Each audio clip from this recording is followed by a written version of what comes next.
Hello and welcome back to Tinker Talks Guns. And sometimes I buy a gun and it becomes less a thing than a process, subject to continual rounds of tweaks and modifications. And I honestly did not intend for my .45 Colt N-Frame snubby to become such a gun. And yet it has. And to show you the latest version of the project, we best go straight to the tabletop. First things first, of course, we need to unload and show clear. No cartridges in the holes, gun is safe. So originally, this gun was sold to the British, chambered in .455, their service cartridge at the time, and later was re-imported. And you've seen this gun before, so the story may be familiar.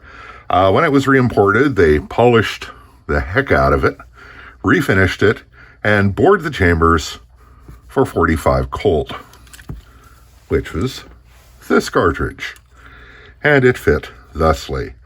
The thing is, the cylinder is not as long as a .45 Colt cylinder, and so sort of restricted in choice of ammunition. Ammo with shorter bullets or more deeply seated bullets. And to me, .45 Colt is a great cartridge for my cartridge conversions and single action armies and such, but it never really did it for me as, say, a modern cartridge.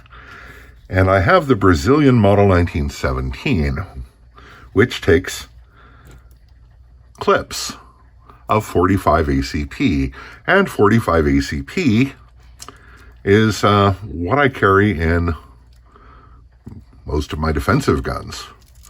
So it would make a certain amount of sense to have a gun, a revolver, chambered for the same cartridge.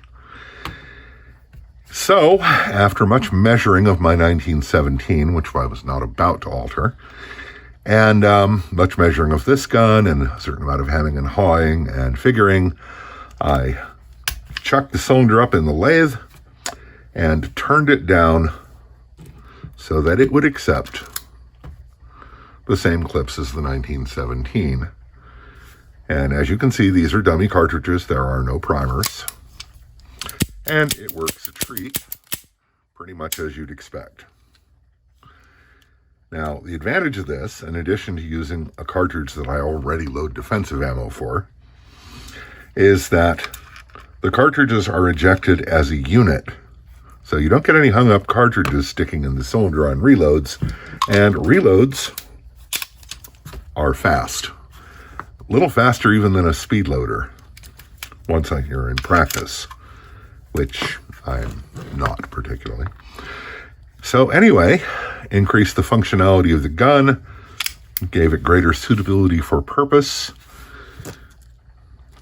changed to an ammo that I already load defensive loads for, and I think it's a winner. I really like the gun, and I like it more now.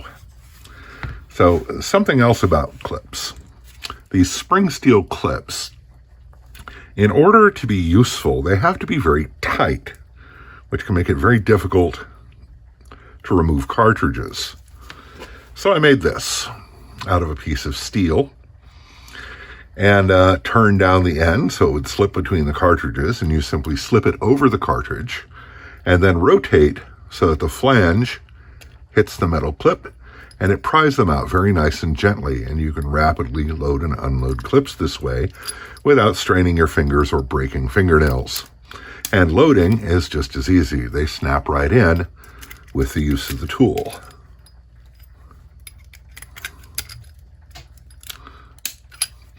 And the tool is very simple. You can make one out of any piece of tubing with a 1/2 inch inside diameter. Doesn't have to be as fancy as this, where I've actually turned it down on the lathe and got grooves in it and all that. And very easy to make. And if you're using a revolver with clips, whether it's an old Webley or a Smith & Wesson 25-5, a tool like this is invaluable.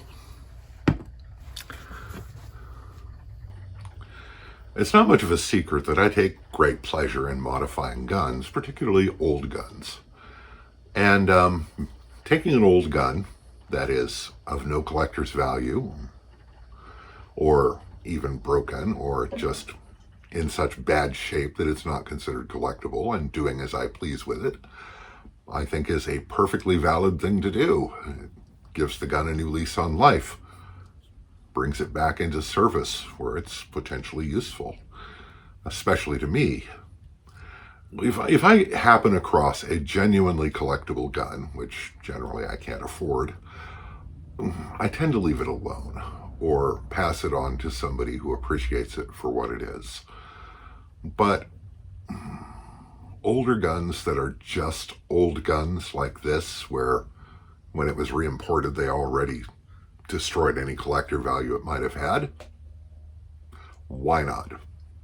And if you don't like it, well, tough, it's my gun, and I'll do with it as I please. Anyway, if you like what you see here, please click like and subscribe below. It helps the channel. And if you feel really motivated, perhaps click the link in the description below for my Patreon account and kick $1 a month my way. It's not much, but it adds up, and it all helps make this happen. So I hope this finds you well. Stay safe, take care, and we'll talk to you again real soon.